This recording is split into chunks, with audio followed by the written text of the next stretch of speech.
10th grade. I am in module 10.3, which is using the text, The Immortal Life of Henrietta Lacks, as a seed text from which to springboard a research paper. Henrietta Lacks brings to the surface many issues. Of course, the core of the story depicts a poor black woman in the 1950s who was diagnosed with cervical cancer. She has to go to this hospital, and it's free because she's very poor. And basically she is getting all this treatment and stuff, and it's about how they took her cells from her without telling her, I guess, and they did experiments on them, and they found that they do a lot of growth in a short period of time, and they don't die, so they're the immortal cells. And so it brings to light, I think, many issues in terms of race in our country and healthcare issues in our country, poverty, and the ethics of scientific research. And one of the things that this particular module does so well is the issues are not very easy to define where it crosses that ethical line. And you can see the students will struggle with it. Parts of it will seem, well, that they think that's all right, and then they'll read something else, and that will test their thinking on something, and they will have to refine their thinking and try to evaluate at what point did this cross a line of ethics for them and become what they considered either right or wrong. And for every person, it might be a different place. So I think that this is a great module for that. So working in tables, this is what we're going to do for the next 10 to 15 minutes. And the first task, I think, is very important. And you can do this together, and you can somewhat skim in doing it since you've already done your initial read. But what I want you to do is to reread pages 63 to 64 and underline each time our author references a statement from the medical profession about Henrietta's condition, and circle what Henrietta says about her condition. So are you guys working together on this? It seems like a lot of what the doctor's saying and what she's saying is contradicting. Because she keeps going back and telling them there's something wrong, and they're not listening to her. They're like, no, you're fine. She's complaining of pain, and they're saying, what are they saying exactly? No evidence of recurrence. Yet she kept coming back to them. How many times? Yeah, that we know of approximately. How many times? Yeah, she kept coming back. The doctors were saying that she was okay, and Henrietta was saying that she was in a lot of pain. Okay. And they weren't taking any steps to solve the problem. They were saying that she was feeling fine and there was no problem. Okay, so Michaela said that the doctors were saying that she was fine, there was no problem, and she was complaining of pain. Can somebody raise your hand and give me a specific wording of the doctors when and these were things that they probably wrote in their journals sometimes. Martina. It says that she felt discomfort and she complained about an ache in both sides. And then the doctor said, no evidence of recurrence, return in 1 month. Okay, the doctor says no evidence of recurrence, return in 1 month. How did that wording sound to you, Martina? Okay, there's nothing there, go home. Yeah, dismissive perhaps? Yeah. Yes. At the bottom of the first page of chapter 3, it says that black people didn't question white people's professional judgment. So that's a great quote to use. So either way, she couldn't question what they said, so she was just like, oh, okay. She probably wouldn't have questioned it it's anyway. free, Yeah. And what does being free have to do with it, Zaya? Because I feel because she was getting for free, why would you question it? You don't just you're not just grateful to be getting just care, grateful, perhaps. Interesting. Okay, so one of the things that made me really mad was the word choice. When she was talking about how the doctors did something called benevolent deception, so they wouldn't tell the patients anything. They would basically treat them like children, and that was really arrogant because they think that they're somehow better or smarter than them, or they can't handle the truth.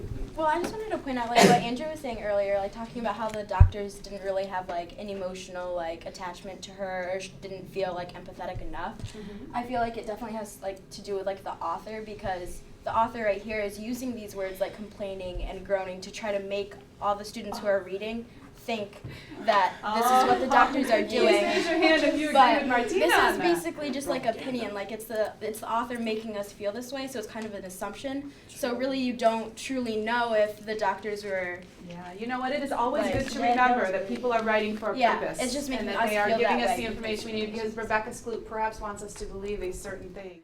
This is really the beginning of the research process. So what we're going to do right now is we're going to talk about what issues are rising to the surface here that we may want to learn more things about. Okay? If you take a look at the pink sheet here, the surfacing issues tools, you're going to see that it has got 3 different categories: an issue, the page number, and key information about the issue from the text. So what we're looking for here are areas that we may want to learn more about, or that it might be interested even to talk about.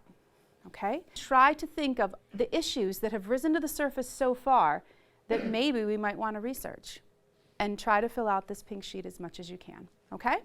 Another idea that surfaced. The right to healthcare to illegal immigrants. This group over here was talking about the right to health care and whether it should be equal for everybody. And then they went back to the conversation that Andrew brought up about what rights do illegal immigrants have in our countries, and what rights do the poor have in our countries, and these things like that. So that's another issue that got a lot of discussion over there. How about this table, Amanda? I think you could research to find out if they were telling the truth that the treatment was actually equal, like the medical care for black people and white people. You could find out. Racial issues in healthcare. Racial issues in healthcare. The history of them, are they equal now? I don't know. Erin? I thought it was an issue that the doctors didn't test her in the beginning. They just took her complaining. It was like, I don't see any difference, but until it got really bad, they never took any scientific x-rays or anything until it was kind of too late. So can you clarify your issue then? What's the issue that you're really talking about there? Did the doctors actually help her? They didn't really take her seriously. Okay, are you talking about this particular situation with Henrietta Lacks? Did the doctors take her seriously? Did Henrietta Lacks, Did they take everyone seriously? Okay. Or was it just if you were rich, you got to know what was going on? So now our question becomes something like, how does economic status enter into how seriously a physician might take you? Would you agree? That's a possibility. Now, once we get the issues, what we have to do is we have to turn them into questions. And then the idea is to investigate to find the answers to some of these questions, right? Is that questions for inquiry purposes must be not able to be answered with a yes or no response, for one thing. So, take a look at some of the issues on your sheet. Raise your hand if you can form a question that is not a yes or no question, but one that would promote some inquiry. Tyler? How healthcare was distributed, for richer, poor people, why wasn't it just even for everybody? Okay, now he's got a couple questions there. He says, why wasn't it just even? Can we help him take that question and make it even clearer? He said, how healthcare was distributed, why wasn't it even? Martina, what do you think? Should healthcare be given to everyone equally, regardless of race, any? Okay, but what's the only thing wrong with Martina's question? It's a yes or no. It's a yes or no question, and it's harder than it looks, isn't it? Can we take that idea and concept and make it into something that's not a yes or no question? What do you think, Victoria? What are the differences in the healthcare, Okay, what differences exist in healthcare? What differences exist between people that have healthcare and people that don't have healthcare when they need Treatment. Okay, so that's a good non-yes-no question that we could research. Good one. Isaac? What is the relationship between economic status and healthcare? What is the relationship between economic status and healthcare?